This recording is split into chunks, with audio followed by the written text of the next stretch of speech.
মা, আমি দাদুকে তোমার মুখ দেখতে বাধ্য করবই, তোমাকে তোমার জায়গায় ফিরিয়ে দেবই। এটা মার কাছে মেয়ে দিঘির প্রমিস। Start action. এসো এসো।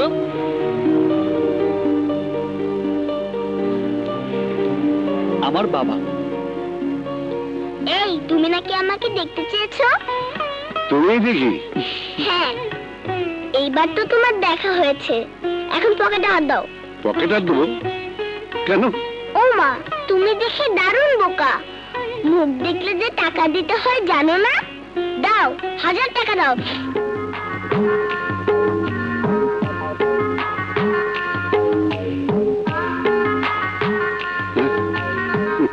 কি হলো, বের করো। বাকি না থাকি। নাও, এই সব টাকা তোমার। তুমি তো খুব ভালো।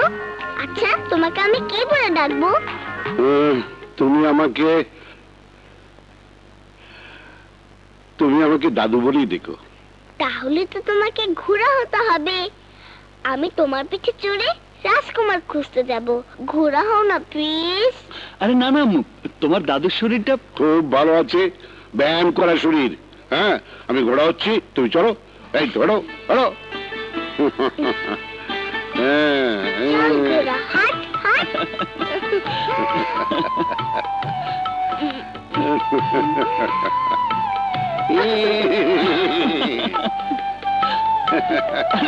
চল চল ঘোড়া।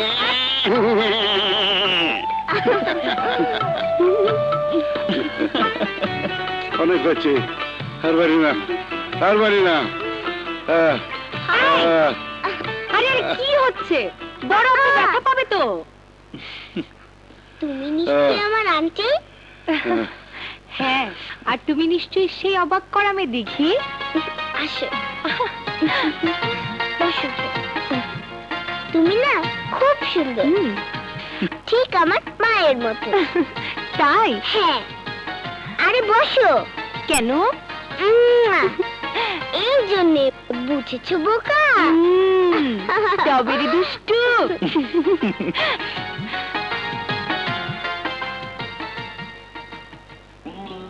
ভাইজান, বিকেল হয়ে গেল, এখনো তো দিঘিকে ফিরিয়ে দিয়ে গেল না। ওর মনে অন্য কোনো উদ্দেশ্য নেই তো? মুখ দেখে তো তা মনে হয়নি। আসলে দিঘি তোর বাবার আদর পায়নি, তাই হয়তো ওর সাথে বাবা আর মেয়ের মতো একটা বন্ধুত্ব হয়ে গেছে। তবু আমার মন যেন কেমন করছে, আমি একটু দেখে আসি। আচ্ছা, কোন জায়গার কথা যেন বলেছিল? শিশির খামার বাড়ি। অনেক দেরি হয়ে গেছে, তোমার মা দুশ্চিন্তা করবে, কাল কিন্তু আবার আসবে। আচ্ছা। ছোট সাহেব, বড় সাহেব আপনাকে ডেকেছেন। তুমি একটু দাঁড়াও মামনি, আমি এক্ষুনি আসছি। হ্যাঁ, ঠিক আছে। দেখি বাবা। মা, তুমি এসেছো? আমি এক্ষুনি যাচ্ছিলাম।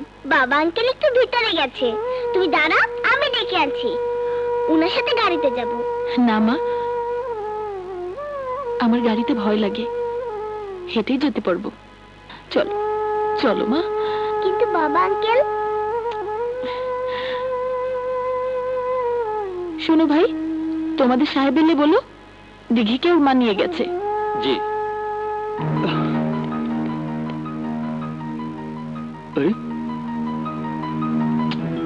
দিঘি কোথায় গেল? দারোয়ান। জি সুর সাহেব। এদিকে এসো। দিঘি কোথায় গেছে? দিঘিকে তার মা এসে নিয়ে গেছে, বলেছে আপনাকে বলতে। ও আচ্ছা, ঠিক আছে, তুমি যাও। জি।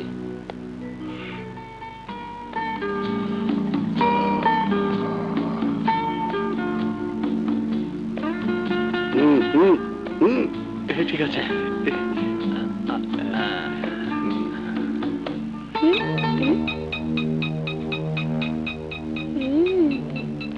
লুকিয়ে লুকিয়ে চুরুট খাচ্ছ? দেখাচ্ছি মজা।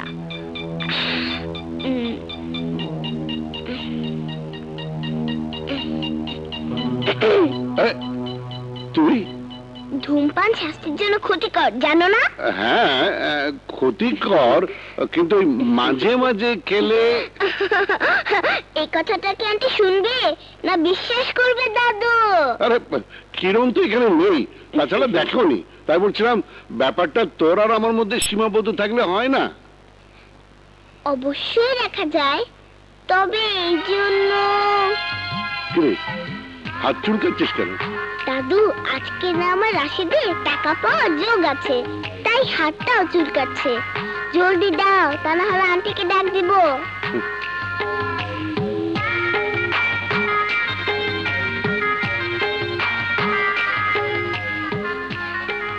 এই, কে তুই?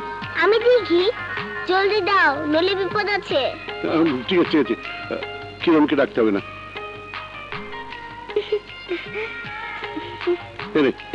কিরণকে আর ডাকতে হবে না। দাদু, তুমি না খুব ভালো। তোমার কাছে তো আমার সবই ফার্স্ট ক্লাস ভাইজান। হ্যাঁ, দে দে দে। এই নেখা, তোর প্রিয় লুচি তরকারি। মা, তোমারই মজা লুচি তরকারি দাদু যদি খেত, তোমার উপরে রাগ করতো না। কত খেয়েছে? সপ্তাহে একদিন আমি লুচি তরকারি বানিয়ে দিতাম, আর খেয়ে তোর মামার মতো বড় আব্বু বলতো ফার্স্ট ক্লাস। থাক সে কথা, তুই খেয়ে নে, তুই খেয়ে নে।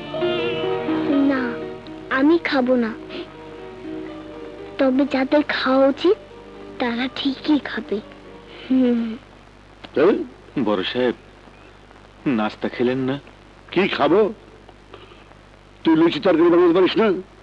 না বড় সাহেব, আর যে বানাতে পারতো তাকে তো আপনি তাড়িয়ে দিয়েছেন।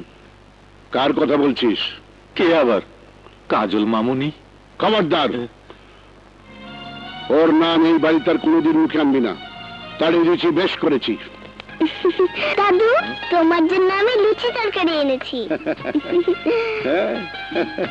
দেখ দেখ দেখ, তুই বানাতে পারিস না তো কি হয়েছে? আমার দিকে ঠিকই আমার জন্য লুচি তরকারি বানিয়ে নিয়ে এসছে। বাহ হা করো। বাহ বাহ বাহ বাহ, একেবারে কাজলের মতো ফার্স্ট ক্লাস।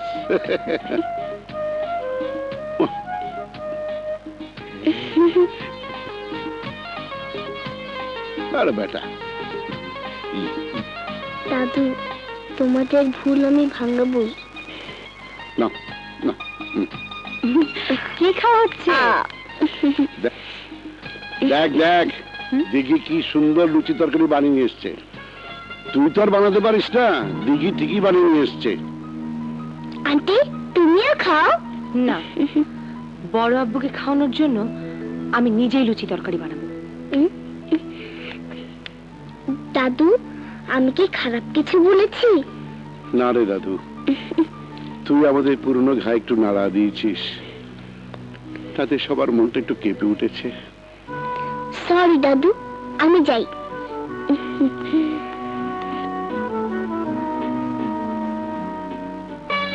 তুমি লুচি তরকারি বানানো শিখলে কোথায়? কেন, তোমার ভালো লাগেনি? খুব ভালো লেগেছে। লুচি তরকারি খেয়ে কি কারো কথা মনে পড়লো?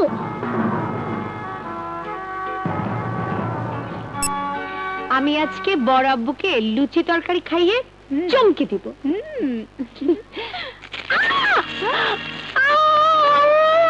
জ্বলে গেল, জ্বলে গেল রে।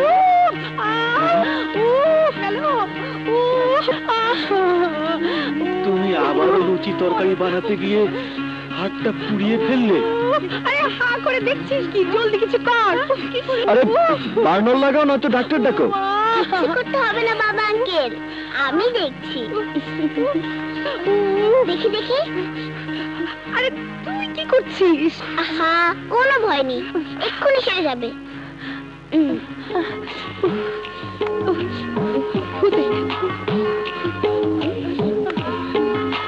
আরে আরে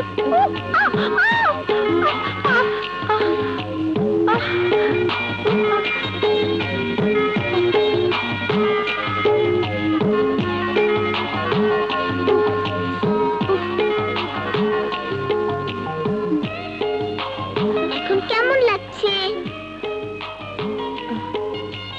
তাই তো, যন্ত্রণা অনেক কমে গেছে।